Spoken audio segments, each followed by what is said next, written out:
Saludos, profesor Rommel. En esta oportunidad pues voy a defender uno de los capítulos del libro que estamos debatiendo, Pensar en América Latina, como examen final de pensamiento filosófico latinoamericano. En primer lugar, pues la introducción y algunos de los puntos centrales con los que empieza es manifestándose en contra del eurocentrismo. Para efectos de este video y de lo que voy a comentar durante los siguientes minutos, pues tendríamos que entender el eurocentrismo como ese pensamiento que hace que lo europeo o lo moderno impere por encima de las culturas latinoamericanas en esta ocasión. Entonces, este pensamiento eurocéntrico genera de alguna manera que lo europeo resulte superior, que la filosofía europea y lo que trajo consigo la modernidad impere por encima de la filosofía latinoamericana, bueno, del pensamiento filosófico latinoamericano, ¿no? Que como conversamos durante algunas de las clases, no podríamos decir que es un pensamiento filosófico propiamente desarrollado, pero está constituido por una serie de cosmovisiones que son igual de valederas y que constituyen la realidad sociocontextual de América Latina. Entonces, partiendo desde el hecho de que tenemos que entender que el eurocentrismo muestra la filosofía europea como una forma de analizar una realidad total, es importante entonces mencionar que se ignora la realidad latinoamericana y el problema es que desde que se empezó a enseñar filosofía en esta parte del mundo, basándonos en los principios del viejo mundo o el continente europeo, pues entonces estamos entendiendo como una realidad total las vivencias y las experiencias que se traen desde la modernidad o desde las diferentes etapas filosóficas vividas en Europa o no necesariamente en Europa, sino también en Grecia o todo aquello que por diversos factores sociales, económicos y relacionados con el biopoder explicado por Foucault como una relación en donde quien tiene poder genera dominación sobre quien no lo tiene, pues entonces nos damos cuenta de cuáles son las razones por las que las cosmovisiones, el pensamiento filosófico en un sentido amplio latinoamericano ha sido excluido del debate total. Entonces, entendiendo el eurocentrismo o entendiendo que el eurocentrismo se ha entendido por años como la única forma de ver la realidad, nos damos cuenta de una primera dificultad que hace que resulte mucho más complicado hablar de filosofía latinoamericana. Ahora, es importante entender que el eurocentrismo también parte de un prejuicio, y aquí cito uno de los comentarios del libro que nos dice que demostrar que los griegos y luego los europeos y ahora los del primer mundo son superiores en sí mismos. Ha sido un proceso, o sea, no necesariamente es decir o entender en este punto eurocentrismo como la primacía del pensamiento europeo, sino entender eurocentrismo como la primacía de quien tiene el poder. Y en su momento pues fueron los griegos quienes por diversas circunstancias sociales y económicas que les facilitaban bastante la vida, se dedicaron a pensar y a generar conclusiones metafísicas, ontológicas y trascendentales. Después fueron los europeos con una filosofía un poco más moderna, con una filosofía un poco más kantiana, con una filosofía alemana u otro tipo, una filosofía de mayor relevancia y ahora pues en general las personas del primer mundo que involucra evidentemente el pensamiento norteamericano. Y esto no lo podemos separar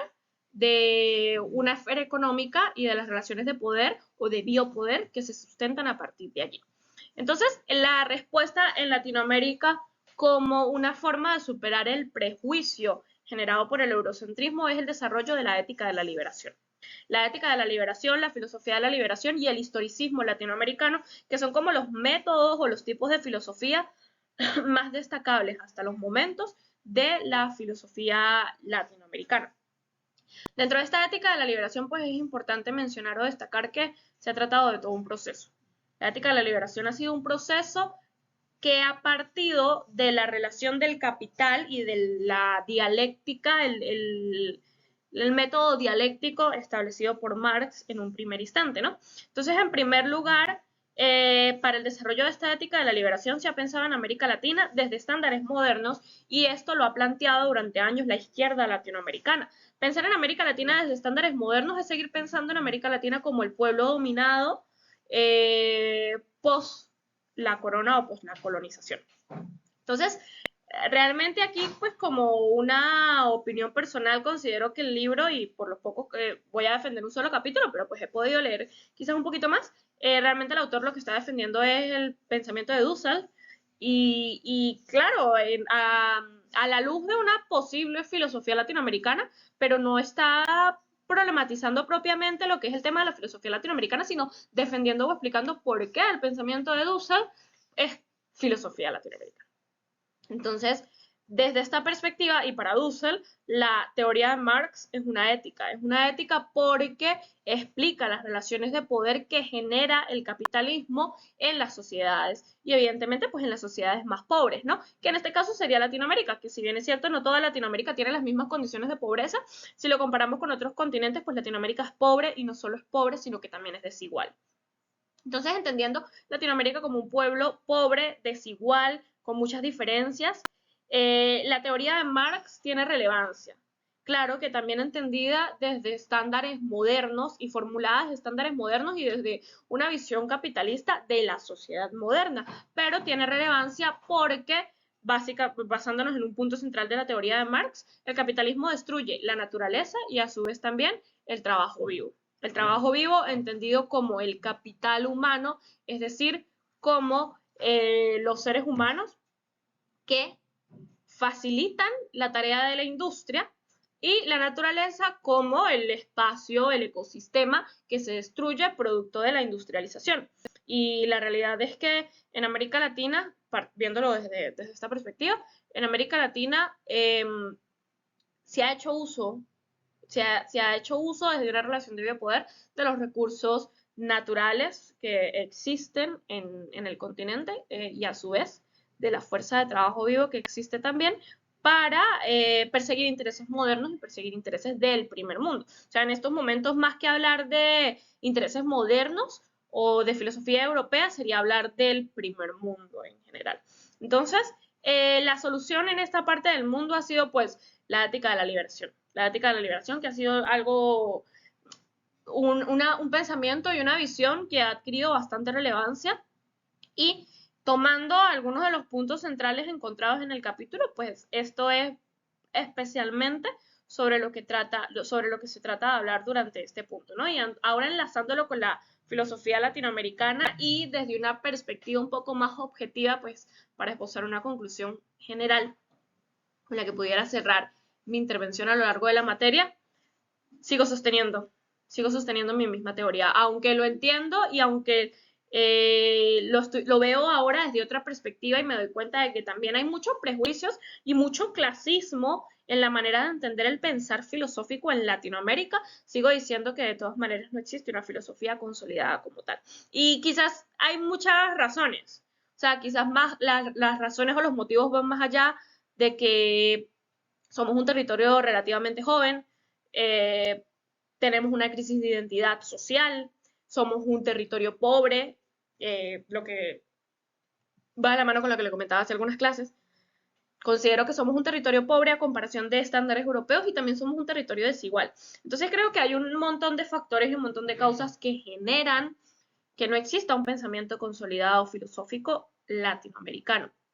De manera que eh, podría decir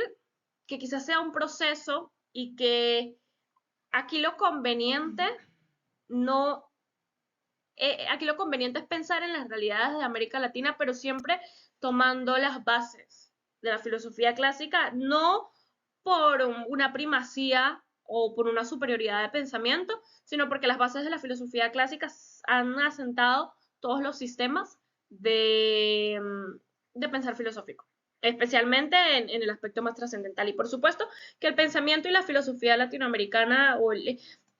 el pensar latinoamericano pues va de la mano con la reivindicación social, con esta ética de la liberación y con esta filosofía de la liberación, y por eso la filosofía en Latinoamérica, y esto es algo con lo que quiero concluir, no es un pensamiento filosófico latinoamericano como tal, ¿no? No lo veo desde esa perspectiva, pero sí pienso que la filosofía en Latinoamérica ha adquirido un carácter práctico. La filosofía en Latinoamérica es filosofía práctica porque parte de las necesidades y de las realidades sociales, económicas y culturales que se tienen en esta región y en la parcialidad del mundo que podemos ver desde dicho continente.